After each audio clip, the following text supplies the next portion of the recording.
Concluding the article from Rob over at Vocala, it is entitled Time to Speak. You'll find a link to it in our show notes, and also you'll find a link to it via the smartspeakers.com/links as well. The article is all about public service and how organisations such as governments and councils and school boards and health establishments and so on can be using voice AI to actually help provide more service, more information, and to get feedback from their customers, their consumers, their communities.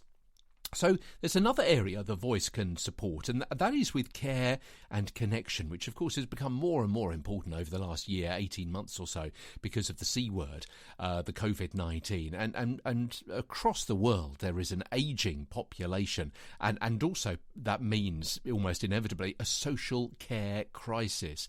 And voice, the article posits, could offer solutions to many of the problems in that area, because studies, and we've spoken about this before on the show, studies among older people have shown that the use of voice devices can help cut loneliness, feelings of isolation. Can't obviously replace connection with family or the role of care workers completely, but it can support them and allow those people to focus more on core needs. Now, we spoke about this, must be late 2019, I think. Hampshire County Council in the good UK ran a pilot which gave smart speakers to people who were receiving adult social care.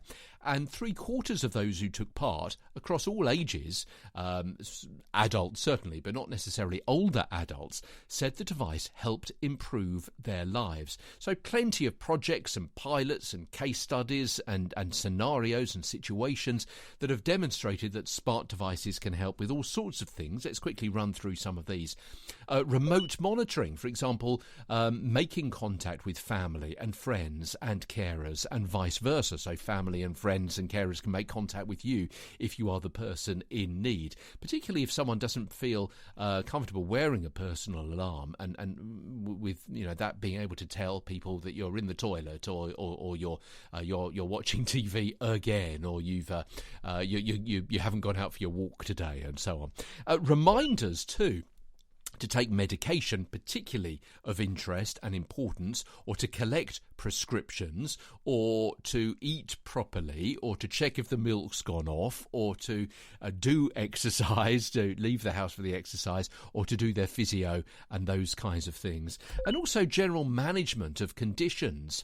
Recording, we've spoken about this, we're kind of danger of repeating ourselves because some of these are really important, but they keep coming round and round again, which shows how important they are.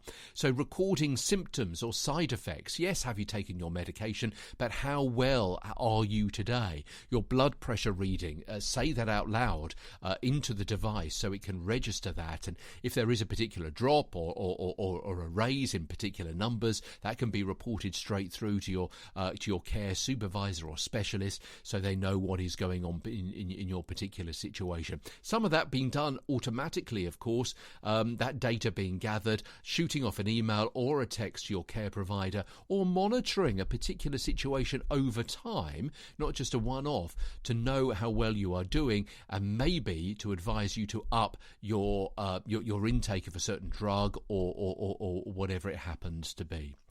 Interesting stuff. Looking at things that maybe we've looked at before, but from the issue of a public service provider. Vocala. Rob Stanbridge is the MD over there. He wrote the article. Time to speak up. I've read it from it, I've reviewed it, and I've riffed from it on the Smart Speakers Daily. Part of the Briefcast.fm network.